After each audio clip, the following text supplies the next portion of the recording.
Coming up tonight on the news at 6. Court documents link a pair of Montana brothers to one of the most visible confrontations at the January 6th riot at the Capitol in Washington, D.C.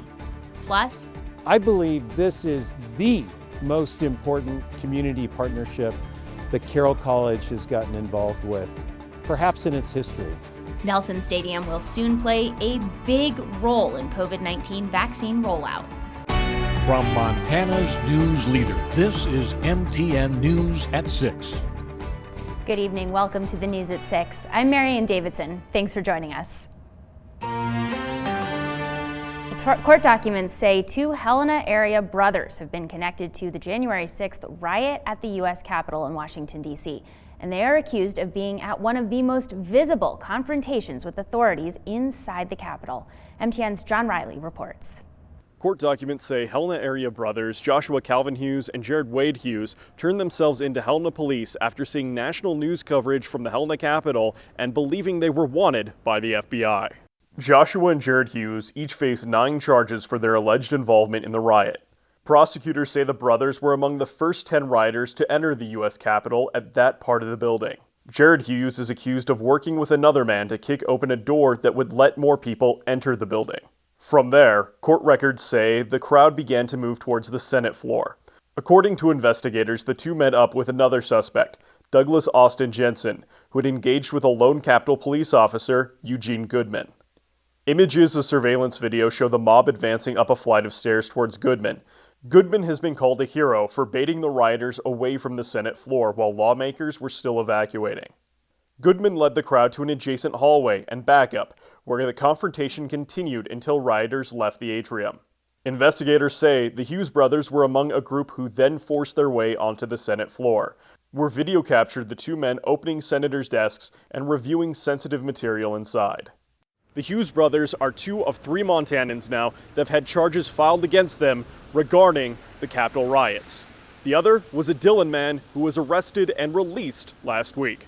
Reporting in Helena, John Riley, MTN News. Now, some of those charges listed in court documents include obstructing law enforcement during a civil disorder, entering the Capitol with the intent to disrupt official business, disrupting government business, obstruction of an official proceeding, destruction of property, and aiding and abetting. All right, now it's time for First Weather with Chief Meteorologist Curtis Grevenitz. Happy Friday, Curtis. Yeah, it is a happy Friday. Every Friday's a happy Friday. A little sloppy Friday out there with some rain and snow falling in parts of the state. It is going to get icy and dicey out there tonight. There's McDonald Pass. How about Monarch Canyon here? And roads mainly were wet out there today, but with temperatures dropping, it will get icy here tonight. There you can see a little strip of snow that continues to work its way really from western Montana out across the north central part of the state. This area of snow will be moving out as we go through the overnight hours. But please be careful tonight and also tomorrow morning, because just about everywhere will be dropping down into the teens and 20s here tonight. So pretty cold stuff, and that will freeze things up pretty quickly here through the rest of this evening and into tomorrow morning. But really, Saturday and Sunday, the final weekend of January, not feeling or looking much like January. Some nice sunshine and temperatures going back above average. Enjoy it, because February will turn frigid. I'll have more on that coming up.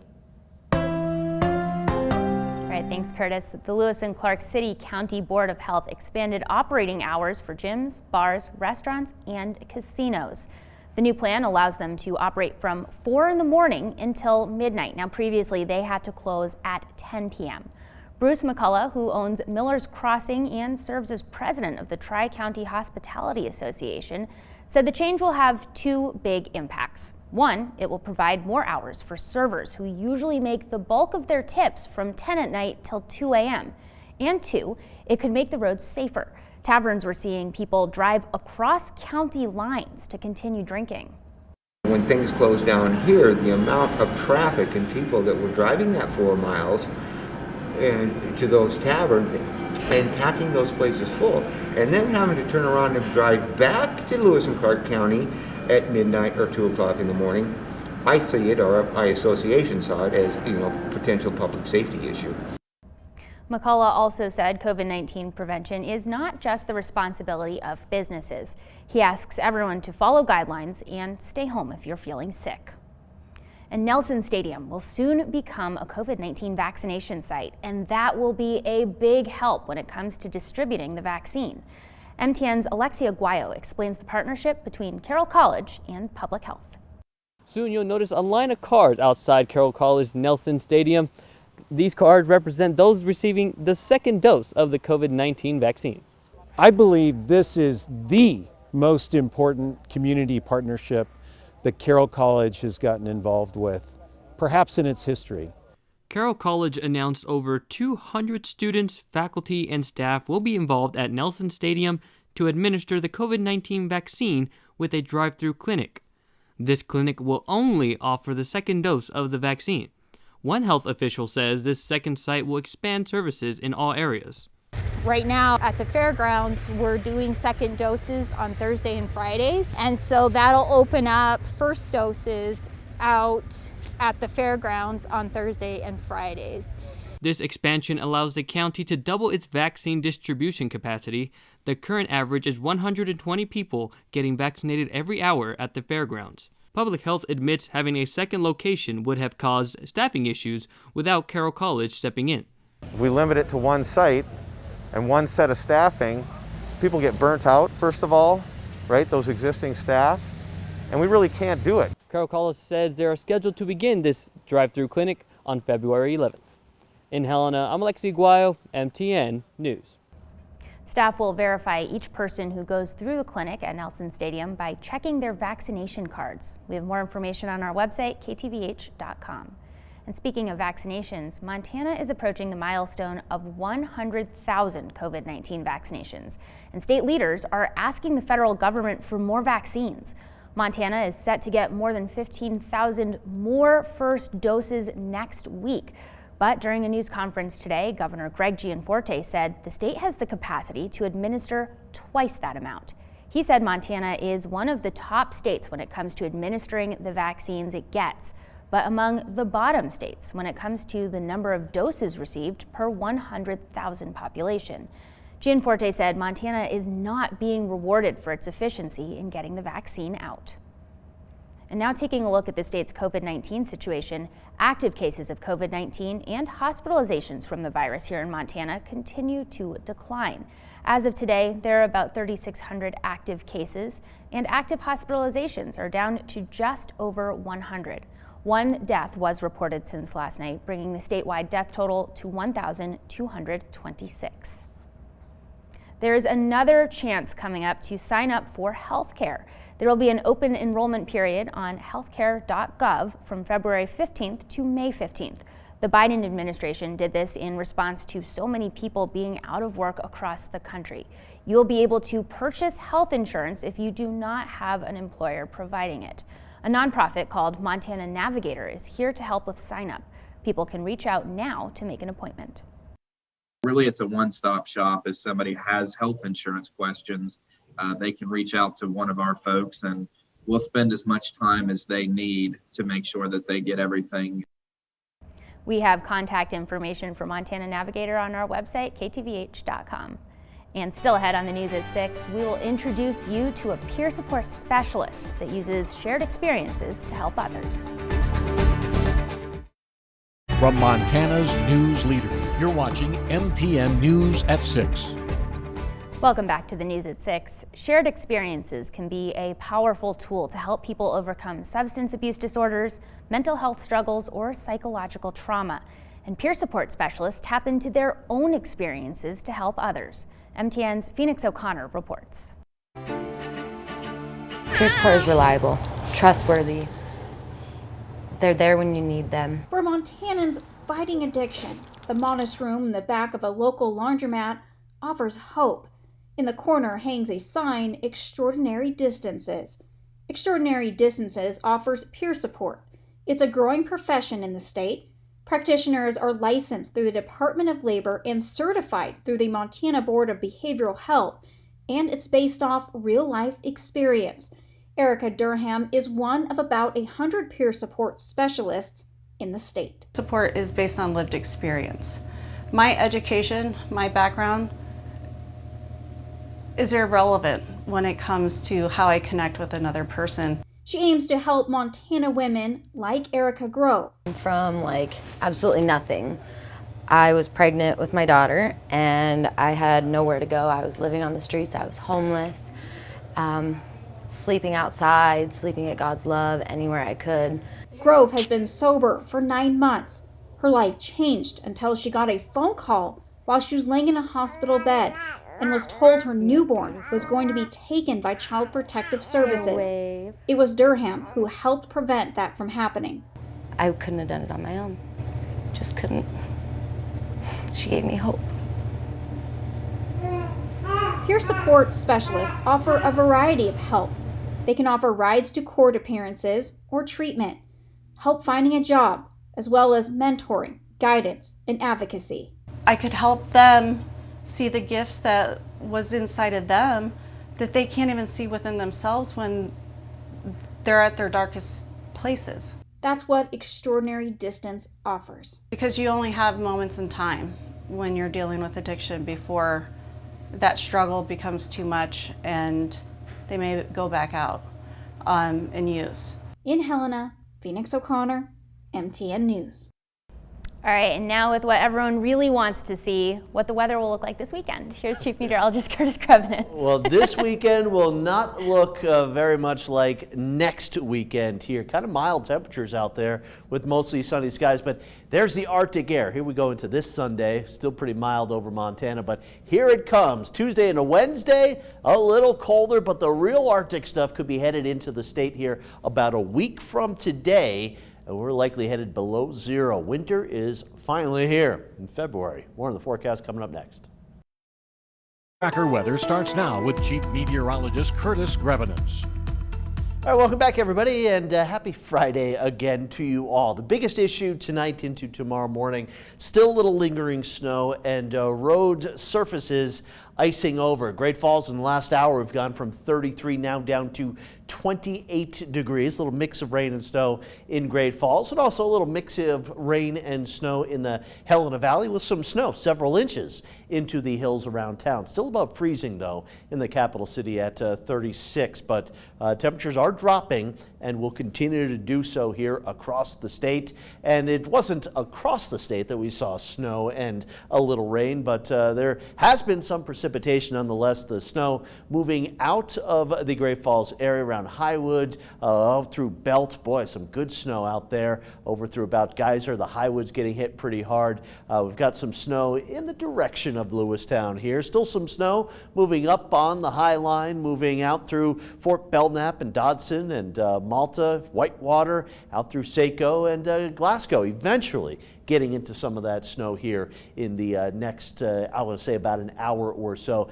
The snow that we're seeing in Montana, part of that bigger storm that really bombarded California with rain and snow. What do I mean by bombarded? Well, 106 inches of snow in Mammoth Mountain at the ski area there. That is pretty impressive snowfall amounts from one storm. And we've got rain and snow all the way down into the Four Corner states here where they need it, where the drought is the worst here across the west. But for the rest of this evening, any snow around Helena and Great Falls should be moving on out, but just because the snow stops doesn't mean that things won't be slick. Again, temperatures will be dropping and roads will be certainly icy here tonight and tomorrow morning, so take it easy. Some snow up around Glasgow, Fort Peck Lake here through the overnight into tomorrow morning.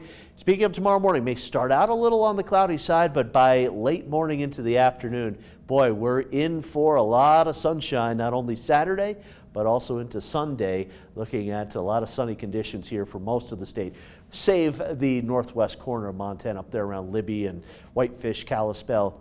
A little on the cloudy side, but additional snow really across the north central part of the state where there may be another inch or two accumulating here tonight into tomorrow morning.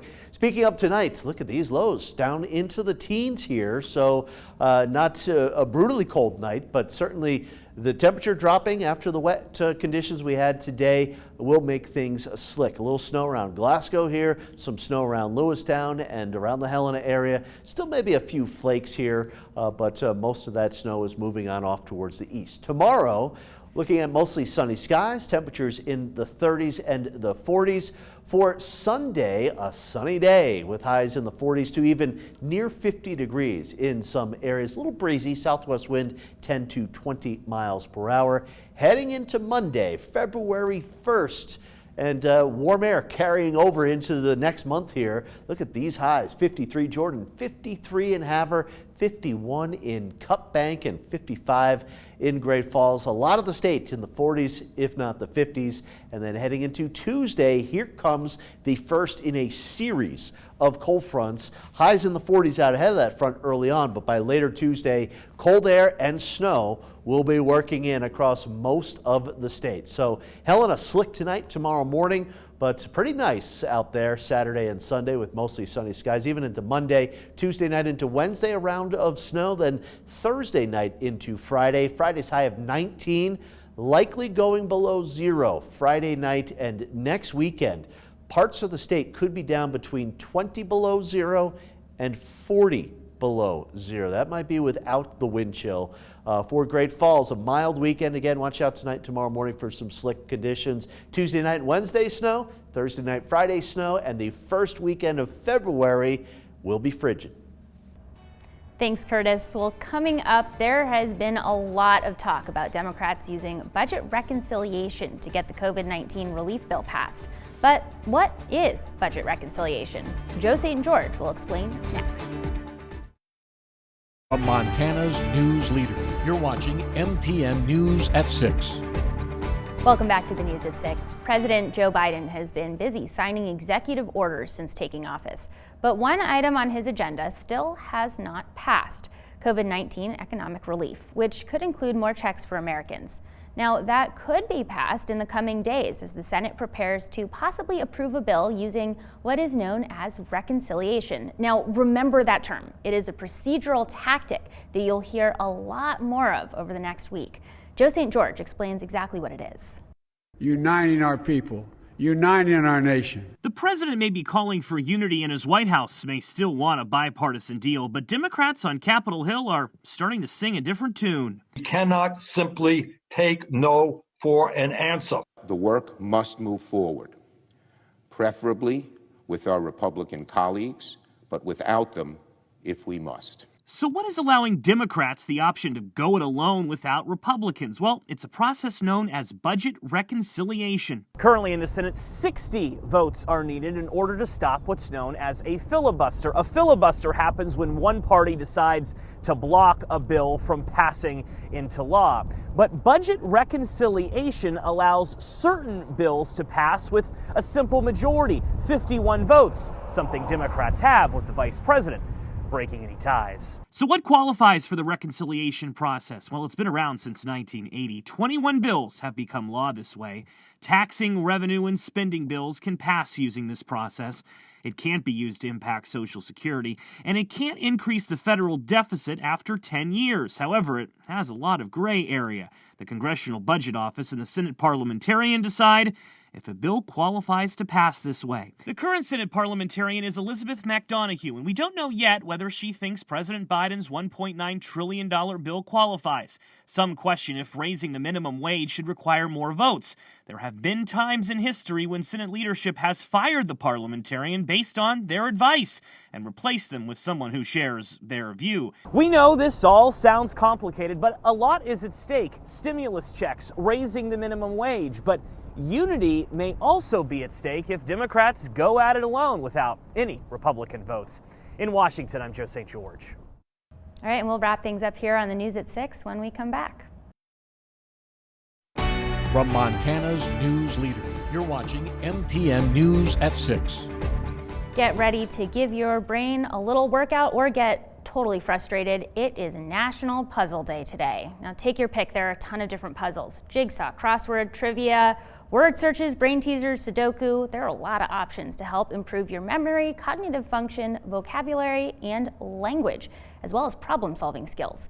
You can mark the day by doing a puzzle with a friend or challenge yourself with a type of puzzle you have never tried before.